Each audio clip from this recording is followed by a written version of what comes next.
Hello दोस्तों, कैसे हैं आप। तो स्वागत है आप सभी का मेरे यूट्यूब चैनल यानी कि द बुक गाय में। और आज जो कहानी मैं आपको सुनाने वाला हूँ वो है मुंशी प्रेमचंद्र की रचित कहानी स्वर्ग की देवी। तो चलिए शुरू करते हैं। भाग्य की बात, शादी विवाह में आदमी का क्या अख्तियार, जिससे ईश्वर ने या उनके नायाबो ब्राह्मणों ने तय कर दी उससे हो गई।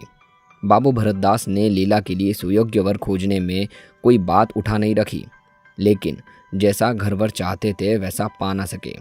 वह लड़की को सुखी देखना चाहते थे, जैसा हर पिता का धर्म है, किंतु इसके लिए उनकी समझ में संपत्ति ही सबसे जरूरी चीज थी। चरित्र या शिक्षा का स्थान गौण था। चरित्र तो किसी के माथे पर लिखा नहीं रहता, और शिक्षा का आजकल के ज़माने में मूल्य ही क्या है। हाँ, संपत्ति के साथ शिक्षा भी हो तो क्या पूछना। ऐसा घर बहुत ढूंढा पर न मिला जो अपनी बिरादरी के न थे। बिरादरी भी मिली तो जायज़ा न मिला, जायज़ा भी मिला तो शर्तें तय न हो सकी।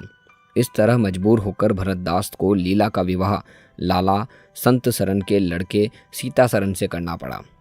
अपने बाप का इकलौता बेटा था, थोड़ी बहुत शिक्षा भी पाई थी, बातचीत सलीके से करता था, मामले मुकदमे समझता था और जरा दिल का रंगीला भी था। सबसे बड़ी बात यह थी कि रूपवान, बलिष्ठ, प्रसन्न, साहसी आदमी था। मगर विचार वही बाबा आदम के ज़माने के थे। पुरानी जितनी बातें हैं सब अच्छी, नई जितनी बातें हैं सब खराब हैं। जायदाद के विषय में ज़मींदार साहब नए नए दफ़ों का व्यवहार करते थे। वहाँ अपना कोई अख्तियार न था, लेकिन सामाजिक प्रथाओं के कट्टर पक्षपाती थे। सीता सरन अपने बाप को जो करते या कहते देखता वही खुद भी कहता था। उसमें खुद सोचने की शक्ति ही ना थी। बुद्धि की मंदता बहुधा सामाजिक अनुदारता के रूप में प्रकट होती है। लीला ने जिस दिन घर में पांव रखा उसी दिन उसकी परीक्षा शुरू हुई। वे सभी काम जिनकी उसके घर में तारीफ होती थी यहाँ वर्जित थे। उसे बचपन से ताज़ी हवा पर जान देना सिखाया गया था। यहाँ उसके सामने मुंह खोलना भी पाप था। बचपन में सिखाया गया था रोशनी ही जीवन है। यहाँ रोशनी के दर्शन दुर्लभ थे। घर पर अहिंसा, क्षमा और दया ईश्वरीय गुण बताए गए थे। यहाँ इनका लाम लेने का भी स्वाधीनता न थी। संत सरन बड़े तीखे गुस्सेवर आदमी थे, नाक पर मक्खी न बैठने देते। धूर्तता और छल कपट से उन्होंने जायदाद पैदा की थी और उसी को सफल जीवन का मंत्र समझते थे। उनकी पत्नी भी उनसे 2 उंगल ऊंची थी। मजाल क्या है कि अपनी बहू की अपनी अंधेरी कोठरी के द्वार पर खड़ी हो जाए या कभी छत पर टहल सके। प्रलय आ जाता, आसमान सिर पर उठा लेती। उन्हें बकने का मर्ज था। दाल में नमक ज़रा तेज हो जाना उनके दिल भर बकने के लिए काफ़ी बहाना था। मोटी ताजी महिला थी, छीट का घाघरेदार लहंगा पहने, पानदान बगल में रखे, गहनों से लदी हुई, सारे दिन बरोठे में माची पर बैठी रहती थी। क्या मजाल कि घर में उनकी इच्छा के विरुद्ध एक पत्ता भी हिल जाए। बहू की नई नई आदतें देख देख जला करती थी। अब काहे की आबरू होंगी, मुंडेर पर खड़ी होकर झांकती है। मेरी लड़की ऐसा दिल दिदेर होती तो गला घोंट देती। न जाने इसके देश में कौन से लोग बसते हैं। गहने नहीं पहनती, जब देखो नंगी बुच्ची बन बैठी रहती है। बस यही कोई अच्छे लक्षण हैं। लीला के पीछे सीता सरन पर भी फटकार पड़ती थी। तुझे भी चांदनी में सोना अच्छा लगता है क्यों? तू भी अपने मर्द को कहता कहेगा। यह मर्द कैसा कि औरत उसके कहने में न रहे, दिन भर घर में घुसा रहता है, मुंह में जबान नहीं है, समझता क्यों नहीं? सीता सरन कहता, अम्मा जब कोई मेरे समझाने से माने तब तो। माँ, मानेगी क्यों नहीं? तुम मर्द है कि नहीं? मर्द वही चाहिए कि कड़ी निगाह से देखे तो औरत कांप उठे। सीता सरन, तुम तो समझाती ही रहती हो। माँ, मेरी उसे क्या परवाह, समझती होगी बुढ़िया 4 दिन में मर जाएगी, तब मैं मालकिन हो ही जाऊंगी। सीता सरन, तो मैं भी तो उसकी बातों का जवाब नहीं दे पाता। देखती नहीं हो कितनी दुर्बल हो गई है। वह रंग ही नहीं रहा। उस कोठरी में पड़े पड़े उसकी दशा बिगड़ती जाती है। बेटे के मुंह से ऐसी बातें सुन माता आग हो जाती और सारे दिन जलती। कभी भाग्य को कोसती तो कभी समय को।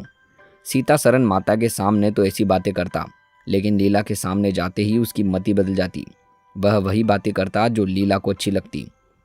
यहाँ तक कि दोनों वृद्धा की हंसी उड़ाते। लीला को इसमें और कोई सुख न था। वह सारे दिन कुड़ती रहती, कभी चूल्हे के सामने न बैठी थी, पर यहाँ पसेरियों आटा ठेपना पड़ता, मजूरों और टहलुओं के लिए रोटी पकानी पड़ती। कभी कभी वह चूल्हे के सामने बैठी घंटों रोती। यह बात न थी कि यह लोग कोई महाराज रसोइया न रख सकते हों, पर घर की पुरानी प्रथा यह थी कि बहू खाना पकाए और उस प्रथा को निभाना जरूरी था। सीता सरन को देखकर लीला का संतृप्त हृदय एक क्षण के लिए शांत हो जाता था। गर्मी के दिन थे और संध्या का समय था। बाहर हवा चलती, भीतर देह फूकती थी। लीला कोठरी में बैठी एक किताब देख रही थी कि सीता सरन ने आकर कहा, यहाँ तो बड़ी गर्मी है, बाहर बैठो। लीला, यह गर्मी तो उन तानों से अच्छी है जो अभी सुनने पड़ेंगे। सीता सरन, आज अगर बोली तो मैं बिगड़ जाऊंगा। लीला, तब तो मेरा घर में रहना भी मुश्किल हो जाएगा। सीता सरन, बला से अलग ही रहेंगे। लीला, मैं मर भी जाऊं तो भी अलग न रहूं। वह जो कुछ कहती सुनती है अपनी समझ से परे मेरे भले के लिए ही कहती सुनती हैं। उन्हें मुझसे कोई दुश्मनी थोड़े ही है। हाँ, उन्हें उनकी बातें अच्छी न लगे यह दूसरी बात है। उन्होंने खुद वह कष्ट झेले हैं जो वह मुझे झिलवाना चाहती है। उनके स्वास्थ्य पर उनके कष्टों का जरा भी असर नहीं पड़ा। वह इस 65 वर्ष की उम्र में मुझसे कहीं ढाटी है, फिर उन्हें कैसे मालूम हो कि इन कष्टों से स्वास्थ्य बिगड़ सकता है। सीता सरन ने उसके मुरझाए हुए मुख की ओर करुण नेत्रों से देखकर कहा, तुम्हें इस घर में आकर बहुत दुख सहना पड़ा। यह घर तुम्हारे योग्य न था। तुमने पूर्व जन्म में जरूर कोई पाप किया होगा। लीला ने पति के हाथों से खेलते हुए कहा, यहाँ न आती तो तुम्हारा प्रेम कैसे पाती। 5 साल गुजर गए। लीला 2 बच्चों की माँ हो गई। एक लड़का था, दूसरी लड़की। लड़के का नाम जानकी सरन रखा गया और लड़की का कामिनी। दोनों बच्चे घर को गुलजार किए रहते। लड़की दादा से हिली थी, लड़का दादी से। दोनों शौक और शरीर थे। गाली दे बैठना, मुंह चिढ़ा देना तो उनके लिए मामूली बात थी। दिन भर खाते और आए दिन बीमार पड़ते रहते। लीला ने खुद सभी कष्ट सह लिए, पर बच्चों की बुरी आदतों का पड़ना उसे बुरा मालूम होता था, किंतु उसकी कौन सुनता था। बच्चों की माता होकर अब गणना ही न रही थी। जो कुछ थे बच्चे थे, वह कुछ नहीं थी। उसे किसी बच्चे को डांटने का भी अधिकार न था। सास फाड़ खाती थी। सबसे बड़ी आपत्ति यह थी कि उसका स्वास्थ्य अब और भी खराब हो गया था। प्रसव काल में उसे वे अत्याचार सहने पड़े जो अज्ञान, मूर्खता और अंधविश्वास ने सौर की रक्षा के लिए गढ़ रखे थे। उस काल कोठरी में जहाँ न हवा का गुजर था, न प्रकाश का, न सफाई का, चारों ओर दुर्गंध और सील की गंदगी भरी हुई थी। उसका कोमल शरीर सूख गया। एक बार जो कसर रह गई वह दूसरी बार पूरी हो गई।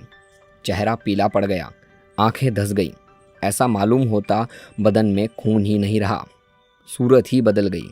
गर्मियों के दिन थे। एक तरफ आम पके, दूसरी तरफ खरबूजे। इन दोनों फलों की ऐसी अच्छी फसल कभी न हुई। अब की इनमें इतनी मिठास न जाने कहाँ से आई थी कि कितना भी खाओ मन न भरे। संत सरन के इलाके से आम और खरबूजे के टोकरे भरे चले आते थे। सारा घर खूब उछल उछल कर खाता था। बाबू साहब पुरानी हड्डी के आदमी थे। सवेरे एक सैकड़ों आमों का नाश्ता करते, फिर पसेरी भर खरबूजे चट कर जाते। मालकिन उनसे पीछे रहने वाली न थी। उन्होंने तो एक वक्त का भोजन ही बंद कर दिया।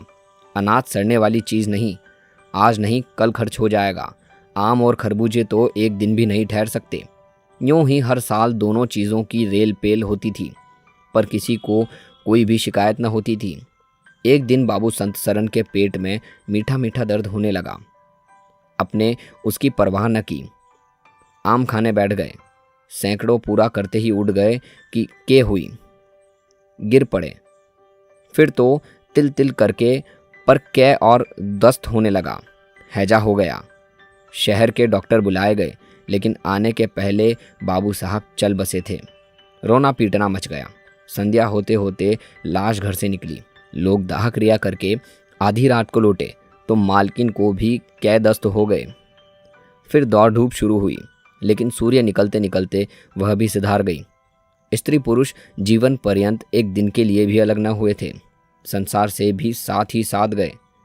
सूर्यास्त के समय पति ने प्रस्थान किया, सूर्योदय के समय पत्नी ने, लेकिन मुसीबत का अंत न हुआ था। लीला तो संस्कार की तैयारियों में लगी थी। मकान की सफाई की तरफ किसी ने ध्यान न दिया। तीसरे दिन दोनों बच्चे दादा दादी के लिए रोते रोते बैठक में जा पहुँचे। वहाँ एक आले का खरबूजा कटा हुआ पड़ा था। 2-3 कलमी आम भी खा रखे थे। इन पर मक्खियाँ भिनक रही थी। जानकी ने एक तिपाई पर चढ़कर दोनों चीज़ें उतार ली और दोनों ने मिलकर खाई। शाम होते होते दोनों को हैजा हो गया और दोनों माँ बाप को रोता छोड़ चल बसे। घर में अंधेरा हो गया। 3 दिन पहले जहाँ चारों तरफ चहल पहल थी, वहाँ अब सन्नाटा छाया हुआ था। किसी के रोने की आवाज़ भी न सुनाई देती थी। रोता ही कौन?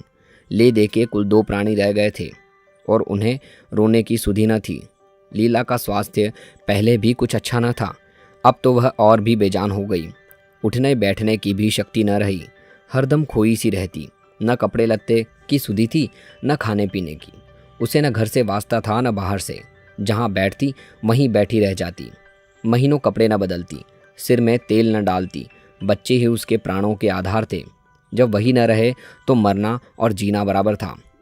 यही रात दिन मनाया करती कि भगवान यहाँ से ले चलो। सुख दुख सब भुगत चुकी, अब सुख की लालसा नहीं। लेकिन बुलाने से मौत किसी को आई है? सीता सरन भी पहले से बहुत रोया धोया, यहाँ तक कि घर छोड़कर भाग जाता था। लेकिन ज्यों ज्यों दिन गुजरते थे, बच्चों का शोक उसके दिल से मिटता था। संतान का दुख तो कुछ माता ही तो होता है। धीरे धीरे उसका जी संभल गया।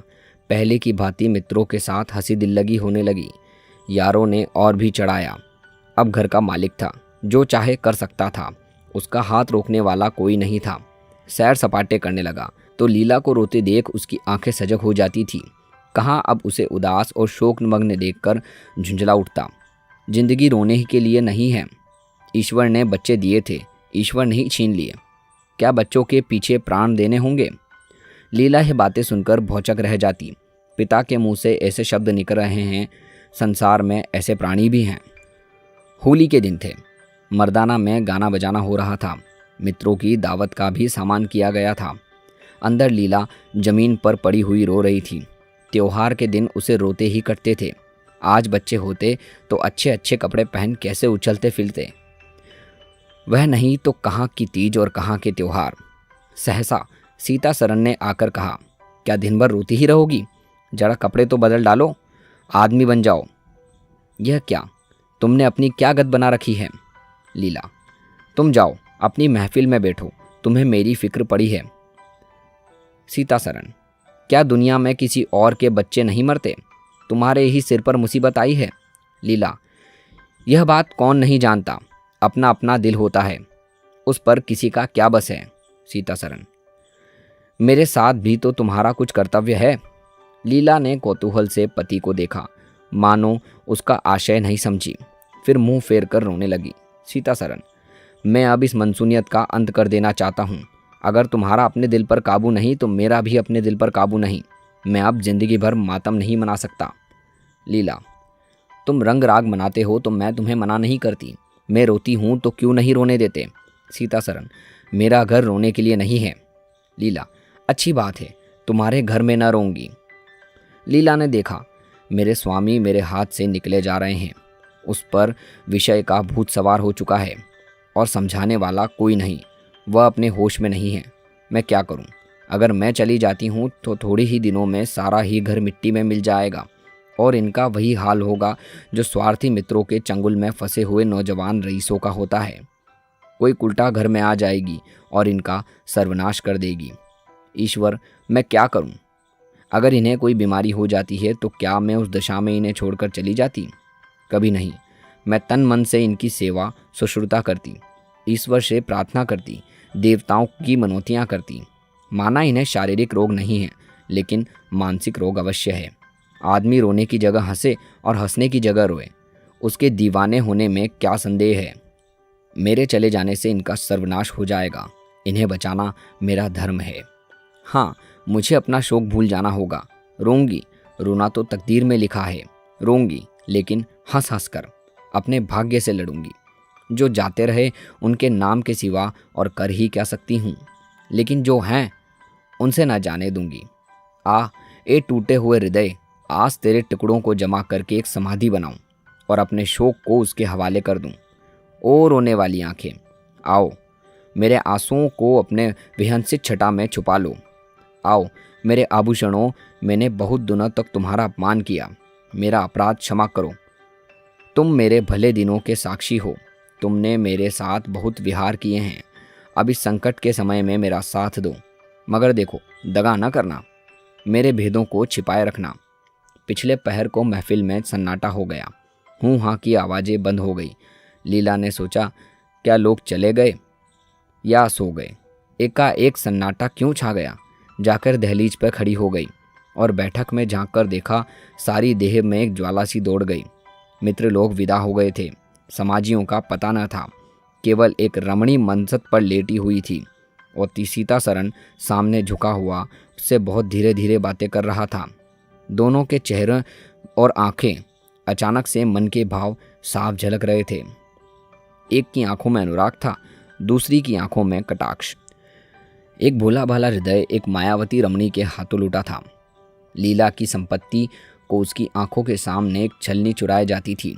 लीला को ऐसा क्रोध आया कि इस समय चलकर इस उल्टा को आड़े हाथे लूं और ऐसा दुत्कारूं कि वह भी याद करे, खड़े खड़े निकाल दूं। वह पत्नी भाव जो बहुत दिनों से सो रहा था जाग उठा और विकल करने लगा, पर उसने जब्त किया।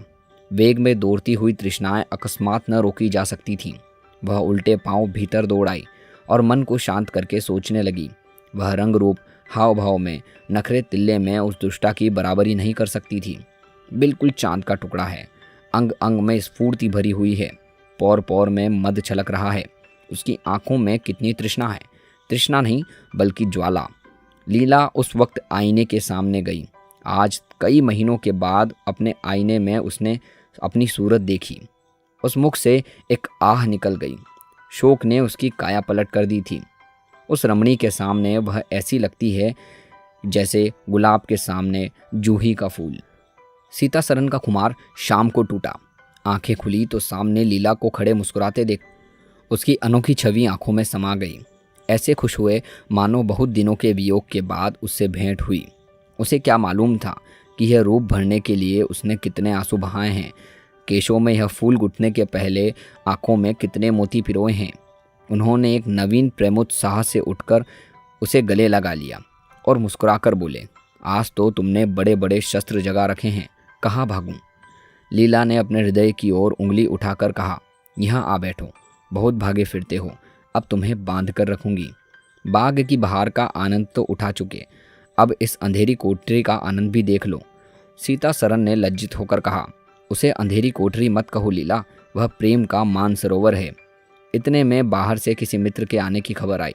सीतासरन चलने लगे तो लीला ने उनका हाथ पकड़कर कहा, मैं न जाने दूंगी।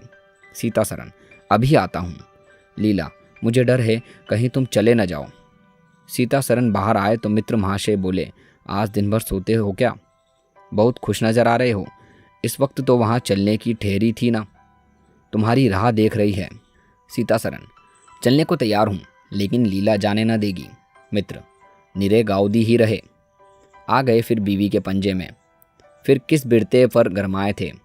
सीतासरन, लीला ने घर से निकाल दिया था, तब आश्रय ढूंढता फिरता था, अब उसने द्वार खोल दिए हैं और खड़ी बुला रही है। मिस्टर, आज वह आनंद कहाँ? घर को लाख सजाओ तो क्या बाग हो जाएगा?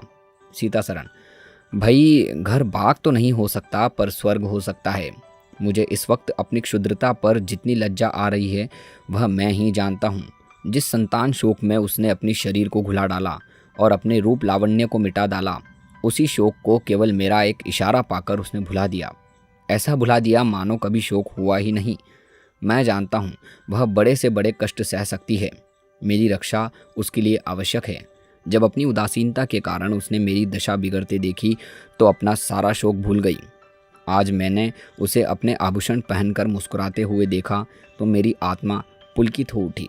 मुझे ऐसा मालूम हो रहा है कि वह स्वर्ग की देवी है और केवल मुझ जैसे दुर्बल प्राणी की रक्षा के लिए भेजी गई है। मैंने उसे कठोर शब्द कहे, वे अगर अपनी सारी संपत्ति बेचकर भी मिल सकते तो लौटा लेता। लीला वास्तव में स्वर्ग की देवी है। तो दोस्तों, ये थी कहानी मुंशी प्रेमचंद्र की स्वर्ग की देवी। आपको ये कहानी कैसी लगी कमेंट सेक्शन में ज़रूर बताइएगा। और अगर आपको ये वीडियो और ये कहानी अच्छी लगी तो इस वीडियो को लाइक और चैनल को सब्सक्राइब करना ना भूलें। धन्यवाद। मिलते हैं अगली बार एक नई कहानी के साथ।